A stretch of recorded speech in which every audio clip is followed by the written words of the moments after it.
ಬನ್ನಿ ವೀಕ್ಷಕರೇ, ಮುಂದಿನ ರಾಶಿ ವೃಶ್ಚಿಕ ರಾಶಿ. ವೃಶ್ಚಿಕ ರಾಶಿಯ ಒಂದು ಆಗಸ್ಟ್ ತಿಂಗಳ ಮಾಸ ಭವಿಷ್ಯ ಹೇಗಿದೆ ಅಂತ ತಿಳ್ಕೊಳ್ಳೋಣ. ಮೇಡಮ್, ಮುಂದಿನ ರಾಶಿ ವೃಶ್ಚಿಕ ರಾಶಿ. ಈ ಶುಕ್ರ ಬದಲಾವಣೆಯಿಂದ ವೃಶ್ಚಿಕ ರಾಶಿಗೆ ಯಾವ ರೀತಿ ಲಾಭ ತಂದ್ಕೊಡುತ್ತೆ ಅನ್ನೋದ್ರ ಬಗ್ಗೆ ತಿಳಿಸ್ಕೊಡಿ. ಖಂಡಿತ.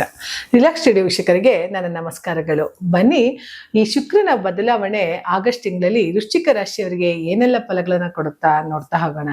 ನೋಡಿ, ವೃಶ್ಚಿಕ ರಾಶಿಯವರಿಗೆ ಕುಜ ಅಧಿಪತಿ, ರೇಷ ರಾಶಿಯವರಿಗೂ ಕುಜ ಅಧಿಪತಿನೇ, ವೃಶ್ಚಿಕ ರಾಶಿಯವರಿಗೂ ಕುಜ ಅಧಿಪತಿನೇ.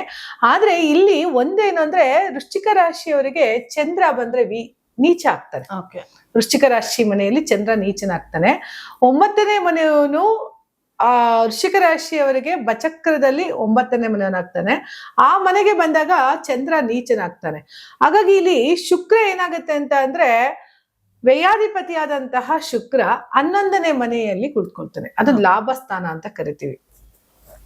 ವೃಶ್ಚಿಕ ರಾಶಿಯವರು ಯಾರೇ ಫ್ರೆಂಡ್ ಇರ್ಲಿ ಅಥವಾ ಯಾರೇ ಹೆಂಡತಿ ಇರ್ಲಿ, ಗಂಡ ಇರ್ಲಿ, ನಿಮ್ಮ ಸ್ನೇಹಿತ ಇರ್ಬೋದು, ವೃಶ್ಚಿಕ ರಾಶಿಯವರು 100ರಲ್ಲಿ 90% ಮಾತ್ರ ಓಪನ್ ಅಪ್ ಆಗ್ತಾರೆ. 10% ನಿಜವಾಗ್ಲೂ ಒಳಗಡೆ ಇಟ್ಟಿರ್ತಾರೆ.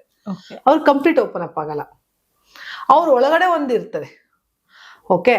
ಮತ್ತೆ ವೃಶ್ಚಿಕ ರಾಶಿಯವರಲ್ಲಿ ಯಾವಾಗ್ಲೂ ಹೇಗಿರುತ್ತೆ ಅಂತ ಅಂದ್ರೆ, ತಮ್ಮ ಕುಟುಂಬದವ್ರನ್ನ ಹೆಚ್ಚು ಪ್ರೀತಿ ಮಾಡ್ತಾರೆ. ಓಕೆ, ತನ್ನ ಕುಟುಂಬದವ್ರು ಮಾತ್ರ. ಇದ್ರ ಜೊತೆಗೆ ವೃಶ್ಚಿಕ ರಾಶಿಯವರಲ್ಲಿ ಎಷ್ಟು ಲಾಭ ಬರುತ್ತೆ ನನಗೆ, ಅವರಿಂದ ನನಗೆ ಎಷ್ಟು ಬರುತ್ತೆ ಆದಾಯ ಅನ್ನೋದನ್ನ ಬಹಳಷ್ಟು ಪರಿಗಣನೆ ಮಾಡ್ತಾ ಇರ್ತಾರೆ. ಹೆಂಗೆ ಅಂದ್ರೆ, ಒಂದು ಕಮರ್ಷಿಯಲ್ ಮೈಂಡ್ ಅಂತಾನೆ ಹೇಳ್ಬೋದು. ಯಾಕಂದ್ರೆ ಇರ್ಬೋದು, ಮನುಷ್ಯನಿಗೆ ಇದ್ರೇನೆ ಬೆಳೆಯಕ್ಕಾಗೋದು. ನಾವು ಎಲ್ಲವನ್ನೂ ದಾನ ಧರ್ಮ ಮಾಡ್ತೀನಿ ಅಂತ ಅಂದ್ರೆ ಎಲ್ಲ ಈ ಪ್ರಪಂಚದಲ್ಲಿ ಬಿಟ್ಟು ಹೋಗ್ಬೇಕಾಗತ್ತೆ. ಅಂದ್ರೆ ಏನು ಇಲ್ದಂಗೆ ಹೋಗ್ಬಿಡಕ್ಕಾಗತ್ತೆ, ಎಲ್ಲ ಕೊಡ್ತೀವಿ. ಇಲ್ಲ, ಏನೇ ಕೆಲಸ ಮಾಡ್ತೀನಿ ಅಂದ್ರೆ ನಮ್ಮಲ್ಲೂ ಒಂದ್ ಸ್ವಲ್ಪ ದ್ರೋಹ ಅನ್ನೋ ಭಾವನೆಗಳು ಇರ್ತದೆ ಎಂತವ್ರಿಗಾದ್ರೂ. ಅದ್ರಲ್ಲಿ ವೃಶ್ಚಿಕ ರಾಶಿ ಸ್ವಲ್ಪ ಯಥೇಚ್ಛವಾಗಿರುತ್ತೆ. ಯಾಕಂದ್ರೆ ಹೆಚ್ಚು ಸಂಪಾದನೆ ಮಾಡ್ಬೇಕು, ಹೆಚ್ಚು ನನ್ನ ಹತ್ರ ಇರ್ಬೇಕು, ಆಸೆಗಳು ಜಾಸ್ತಿ ಹುಡ್ತಾ ಹೋಗುತ್ತೆ. ಈ ಆಸೆಗಳು ಹೆಚ್ಚು ಹುಡ್ತಾ ಹೋದಷ್ಟು ನನ್ನ ಹೆಂಡತಿ, ನನ್ನ ಮಕ್ಕಳಿಗೆ, ನನ್ನ ಸಂಬಂಧಿಕರಿಗೆ, ನನ್ನವ್ರಿಗೆ ಮಾಡ್ಬೇಕು ಅಂತ ಆಸೆಗಳು ಬಂದಷ್ಟು ಅವರಿಂದನೇ ಜಾಸ್ತಿ ನೋವುಗಳಾಗತ್ತೆ. ಈಗ ನಾನು ನನಗ್ ಮಕ್ಳುಗಳು, ನನ್ನ ಮಕ್ಳುಗಳಿಗೆ ನಾನು ಮಾಡಿಟ್ಟಾಗ ಎಷ್ಟು ಜನ ಮಕ್ಳು ಇವತ್ತು ಅಪ್ಪ ಅಮ್ಮ ನೋಡ್ಕೊಳ್ದೆ ಹೊರಗಡೆ ಹಾಕಿದ್ದಾರೆ. ಖಂಡಿತ ಅಲ್ವಾ? ಹೌದು. ಆಸೆ ಮಾಡಿಟ್ಟಿದ್ ಇನ್ಯಾರ್ದು ತಲೆ ಹೊಡೆದು ಮಾಡಿರ್ತೀರಾ, ಇದು ನಮ್ಮ ಮಕ್ಳಿಗೆ ಕೂಡಿರ್ತೀರಾ. ಆ ಮಕ್ಳು ಕೊನೆಗಾಲದಲ್ಲಿ ನೀವು ನೋಡ್ಕೊಳಕ್ ಆಗದೇನೋ ಅನಾಥಾಶ್ರಮಕ್ಕೆ ಹಾಕಿರ್ತಾರೆ. ಹೌದು. ಎಲ್ಲಿ ನಾವು ಹೆಚ್ಚು ಆಸೆಗೆ ಬೀಳ್ತೀವೋ ಅಲ್ಲಿ ನಾವು ನೋವನ್ನ ನೋಡ್ಬೇಕಾಗತ್ತೆ. ಆಸೆ ಇರ್ಬೇಕು, ದುರಾಸೆ ಇರಬಾರ್ದು. ವೃಶ್ಚಿಕ ರಾಶಿಯವರಿಗೆ ಶುಕ್ರ ವ್ಯಯಸ್ಥಾನಾಧಿಪತಿಯಾಗಿ ಬರ್ತಾ ಇದ್ದಾನೆ. ಸಪ್ತಮಾಧಿಪತಿಯಾಗಿ ಕೂಡ 11ನೇ ಮನೆಗೆ ಹೋಗ್ತಾ ಇದ್ದಾನೆ. ಲಾಭಾಧಿಪತಿ ಸ್ಥಾನದಲ್ಲಿ ಕುಳಿತಿದ್ದಾನೆ.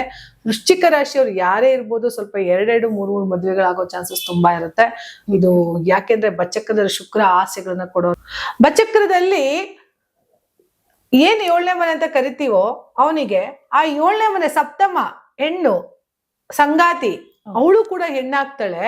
ಅಲ್ಲಿಗೆ ಧನಸ್ಥಾನಕ್ಕೆ ಕೊಟ್ಟು 7ನೇ ಮನೆ ಸಂಗಾತಿಗೂ ಕೂಡ ಹೆಣ್ಣನ್ನೇ ಕೊಟ್ಟಿದ್ದಾರೆ ಅಂತ ಅಂದ್ರೆ, ನಮ್ಮ ಮನೆಗೆ ಬರುವಂತ ಹೆಣ್ಮಗು ಮಹಾಲಕ್ಷ್ಮಿ ಆಗಿರ್ಬೇಕು ಅನ್ನೋ ಕಾರಣಕ್ಕೆ. ವೃಶ್ಚಿಕ ರಾಶಿಯವರು ಎಲ್ಲೋ ಒಂದ್ ಕಡೆ ಆಸೆಗೆ ಬಿದ್ದು, ಹೆಣ್ಣಿನ ಆಸೆಗೆ ಬಿದ್ದು, ಅಥವಾ ವೃಶ್ಚಿಕ ರಾಶಿಯವರು ಹೆಣ್ಣಾಗಿದ್ರೆ ಗಂಡಿನ ಆಸೆಗೆ ಬಿದ್ದು ಜೀವನವನ್ನ ಹಾಳು ಮಾಡ್ಕೊಂಡ್ಬಿಡ್ತಾರೆ.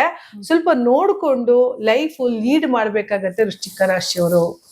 ನಾನು ನನ್ನವರು ಅಂತ ಪ್ರೀತಿ ಮಾಡಿದವ್ರೆ ನಿಮ್ಗೆ ಮುಳು ಆದಾಗ, ನೋವುಗಳು ಕೊಟ್ಟಾಗ, ಆಗ ನಿಮ್ಗೆಲ್ಲೋ ಒಂದು ಕಡೆ ಹೌದು ನಾನು ತಪ್ಪು ಮಾಡ್ದೆ, ಯಾರ ಹತ್ರನೂ ಕಿತ್ಕೊಂಡು ಮತ್ತೊಬ್ಬರಿಗೆ ಅದೇನೋ ಅತ್ತೆ ಕೊಟ್ಟು ಕಿತ್ತಿದ ಅಳಿಂಗ್ ಕೊಟ್ಟ ತರ ಆಗತ್ತೆ. ನಾವ್ ಯಾರ ಹತ್ರ ಏನೇ ಮಾಡ್ಬೇಕು ಅಂತ ಅಂದ್ರೂ ಕರ್ಮಕ್ಕೆ ಬೆಲೆಯಾಗಿ ಜೀವನ ತೆತ್ತಬೇಕಾಗತ್ತೆ. ಖಂಡಿತ.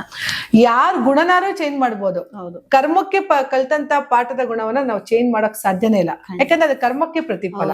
ಅಂತವ್ರ ಬುದ್ಧಿನ ನಾವು ಖಂಡಿತ ಚೇಂಜ್ ಮಾಡೋಕೆ ಸಾಧ್ಯ ಇಲ್ಲ.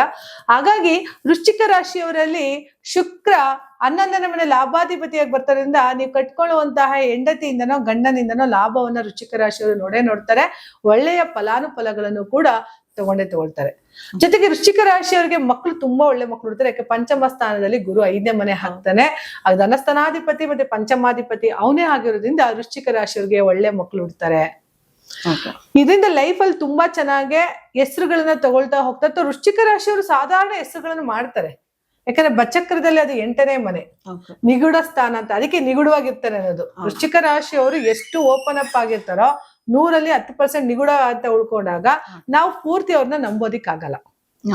ಹಾಗಾಗಿ ವೃಶ್ಚಿಕ ರಾಶಿಯವರಲ್ಲಿ ಶುಕ್ರನ ಸ್ಥಾನ ತುಂಬಾ ಚೆನ್ನಾಗಿ ಫಲಗಳನ್ನ ಕೊಡೋದ್ರಿಂದ ಒಳ್ಳೆ ಮನೆಗೆ ಬೇಕಾಗಿರುವಂತ ಐಟಮ್ಗಳನ್ನ ಕೊಂಡ್ಕೊಳ್ಳುವಂಥದ್ದು ಅಥವಾ ಯಾವುದೋ ಒಂದು ಲಕ್ಸುರಿ ಐಟಮ್ಗಳನ್ನ ತಗೋಬರೋದಂಥದ್ದು, ಕಾರ್ ತಗೊಳ್ಳುವಂಥದ್ದು ಎಲ್ಲ ಆಗುತ್ತೆ. ವೃಶ್ಚಿಕ ರಾಶಿ ಆಗಸ್ಟ್ ತಿಂಗಳಲ್ಲಿ ಉತ್ತಮ ಫಲಗಳನ್ನೇ ನೋಡ್ತಾ ಹೋಗ್ತಾರೆ. ಜೊತೆಗೆ ಮನೇಲೂ ಕೂಡ ದೈವತಾ ಕಾರ್ಯಗಳು ನಡೀತಾ ಹೋಗುತ್ತೆ. ಒಳ್ಳೇದಾಗ್ಲಿ ಅಂತ ಹೇಳ್ತಾ ನನ್ನ ಮಾತನ್ನ ಮುಗಿಸ್ತಾ ಇದ್ದೀನಿ. ಧನ್ಯವಾದಗಳು. ನೋಡಿದ್ರಲ್ಲ ವೀಕ್ಷಕರೇ, ಈ ಒಂದು ವೃಶ್ಚಿಕ ರಾಶಿಯ ಆಗಸ್ಟ್ ತಿಂಗಳ ಮಾಸ ಭವಿಷ್ಯ ಹೇಗಿತ್ತು ಅಂತ. ಹಾಗಿದ್ರೆ ಬನ್ನಿ ಮುಂದಿನ ರಾಶಿ ಬಗ್ಗೆ ತಿಳ್ಕೊಳ್ಳೋಣ.